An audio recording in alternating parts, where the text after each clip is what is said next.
আসসালামু আলাইকুম। Hi viewers, আশা করছি সবাই ভালো আছেন আর সুস্থ আছেন। আজকে শুরু হচ্ছে নতুন একটি রান্না। নাহিস কুকিং রুমে স্বাগতম জানাচ্ছি পাবদা বেগুন রান্নার রেসিপি নিয়ে। তো মজাদার এই রেসিপিটি যদি আপনারা আগে কেউ করে থাকেন তাহলে রেসিপিটি আমাকে জানাবেন, আর যদি না করে থাকেন তবে বাসাতে অবশ্যই ট্রাই করবেন। আর সবার আগে সাবস্ক্রাইব করে লাইক করে পাশে থাকবেন এবং কমেন্টস করে জানাবেন রান্না কেমন লাগলো। এখানে আধা কেজির মতো পাবদা মাছ, যেটা আমি নিজে কেটে পরিষ্কার করে ধুয়ে নিয়েছি, এটায় কোনো আঁশ থাকে না। এটা আমি লবণ এবং হলুদ দিয়ে মাখিয়ে নিচ্ছি। লবণটা পরিমাণ মতন, হলুদটাও খুব সামান্য, কারণ মাছটা সাদা, এতে হলুদ বেশি পরিমাণে দিলে যেটা রং বদলে যাবে তা না। এরপরে অল্প তেলে আমি মাছটাকে দু পিঠ ভেজে নেব। এটাকে আপনারা হাত মাখা করে করতে পারেন, তবে হাত মাখা করে আমি তো খাই না, আমি এটাকে কড়া ভাজি করি, কিন্তু আজকে আমি এটাকে শ্যালো ভাজি করব, হালকা ভাজবো, মুচমুচে করে ভাজবো না। তো মাছটাকে আমি দুপাশ, এপাশ 2 মিনিট ওই পাশ 2 মিনিট এভাবে করে ভেজে নেব। দুই পাশে 2-4 মিনিট করে ভাজা হয়ে যাবে। এভাবে করে আমি সব মাছগুলো ভেজে নেব এবং মাছটা ভাজা হবে, কিন্তু মাছের কোনো পাশে কোনো ব্রাউন কালার আসবে না, মাছটা হোয়াইট থাকবে। এতে করে যারা না ভাজা মাছ খেতে পারেন না তারাও মাছটা খেতে পারবেন, আর যারা ভাজা মাছ রান্না পছন্দ করেন না তাদেরও আশা করি কোনো সমস্যা হবে না।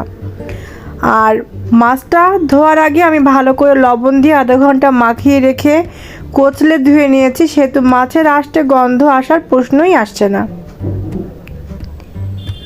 এভাবে করে আমার যতটা মাছ আছে আমি একদম হালকা তেলে মাছগুলোকে ভেজে নেব। আর এই মাছটা আমি রান্না করব বেগুন দিয়ে। তো বেগুন, এটাকে গ্রাম অঞ্চলে বলে যে মাছের পাশে বেগুন দিয়ে রান্না, এরকম। তো আমি দিয়েছি পাবদা বেগুন। তো এই মাছটা রান্না করতে হবে অনেক ভালোবাসার সাথে, একটু জোরে নাড়াচাড়া করলে কিন্তু ভেঙে যাবে, এজন্য খুব সাবধান করে মাছটা রান্না করতে হবে, যেহেতু ভাজাও হয়েছে হালকা। এবার মাছগুলো ভাজা হয়ে গেলে আমি আবারও শ্যালো তেলে যে বেগুন নিয়েছিলাম দুটো চিকুন করে লম্বা বেগুন, এটা কেটে পাতলা পাতলা করে কেটেছি, এটা আমি দুপাশ খুব সুন্দর করে ভেজে নেব। সুন্দর করে ভাজা মানে যেটা অনেক সময় ভেজে নরম করে নেওয়া তা না, 50% মতন ভাজা হবে। ঠিক এভাবে করে ভাজা হয়ে গেলে আমি বেগুনগুলো নামিয়ে নেব। আর এই রান্নাটা রান্না করার সময় নাড়াচাড়া করা যাবে না। পাবদা বেগুন একটা অন্যরকম রান্না, আর আমি আশা করছি রান্নাটা আপনাদের ভালো লাগবে। এরপরে আমি এখানে রান্নার জন্য পর্যাপ্ত পরিমাণ তেল নিয়েছি 2 টেবিল চামচ, আপনারা কম বেশি করতে পারেন, এবং আধা কাপ পেঁয়াজ নিয়েছি। পেঁয়াজটা একটু ভেজে নরম হবে, কিন্তু কালারফুল হবে না, ব্রাউন হবে না, হালকা একটু নরম হয়ে আসলে এখানে আমি বাকি ইনগ্রেডিয়েন্টসগুলো আস্তে আস্তে দিয়ে দেব। পেঁয়াজটা ভাজার সময় একটু টস করে নিতে হবে, যাতে কুচনো পেঁয়াজগুলো ছেড়ে ছেড়ে যায়। এরপর আমি আস্তে আস্তে এখানে দিয়ে দেব 1 চা চামচ আদা বাটা, 1 চা চামচ রসুন বাটা এবং পর্যাপ্ত পরিমাণে লবণ, এবং 3টা বড় সাইজের টমেটো। এই টমেটোটা এই বেগুন আর পাবদার সুন্দর রকম টেস্ট নিয়ে আসবে, আনকমন একটা স্বাদের বেগুন হবে। এরপরে দিয়ে দেব সামান্য একটু হলুদ এবং ঝালের গুঁড়া, জিরা আর ধনের গুঁড়া দিয়ে ভালো করে কষিয়ে নেব, এবং স্প্যাচুলা দিয়ে এভাবে করে টমেটোটাকে একটু গলিয়ে নেব। আপনারা চাইলে পেঁয়াজ কুচোনোর পরিবর্তে বাটা এবং টমেটো কুচোনোর পরিবর্তে পেস্ট করে নিতেই পারেন, যারা একটু স্মুদি গ্রেভি চান। আর আমার কাছে এভাবে রান্না করলে অন্যরকম লাগে, একটু বেশি ভালো লাগে। দিয়ে ভালো করে আমি এটাকে পানি দিয়ে একটু বলক উঠিয়ে নেব। যখন বলকটা উঠে আসবে তখন আমি প্রথমে মাছগুলো দিয়ে দেব এবং চুলার আঁচ মিডিয়ামে রাখতে হবে, লো না হাই কোনোটাই করা যাবে না। সম্পূর্ণ বেগুনগুলো দেওয়া মাছগুলো দেওয়া হয়ে গেলে উপর থেকে বেগুনগুলো সুন্দর করে সাজিয়ে দিয়ে দেব। সাথে সাথেই দেব, দেরি করার দরকার নেই, কারণ মাছ আর বেগুন দুটো একসাথে একই রকমভাবে কুক হবে।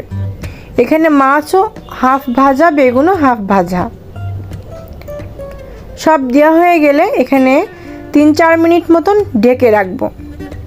ঢেকে রেখে তারপরে ভেতরটা যখন একটু ভাপিয়ে উঠবে, একটু 3-4 মিনিটের একটু বেশি সময় রাখলে ভালো হয়, তবে লক্ষ্য রাখবেন যে আঁচ বাড়াবেন না।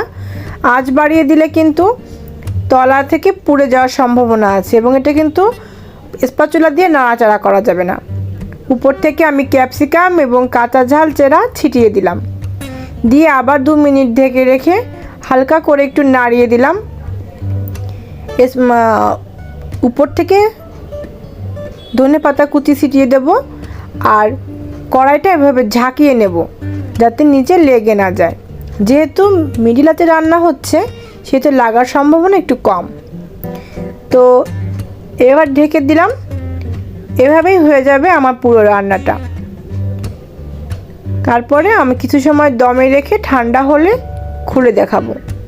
রান্নাটি সম্পূর্ণ দেখার জন্য সবাইকে ধন্যবাদ জানাচ্ছি। এই ছিল আমার আজকের রান্না, পাবদা বেগুন বা পাবদা বেগুনের টক ঝাল। সবাই ভালো থাকবেন, সুস্থ থাকবেন, আবার দেখা হবে।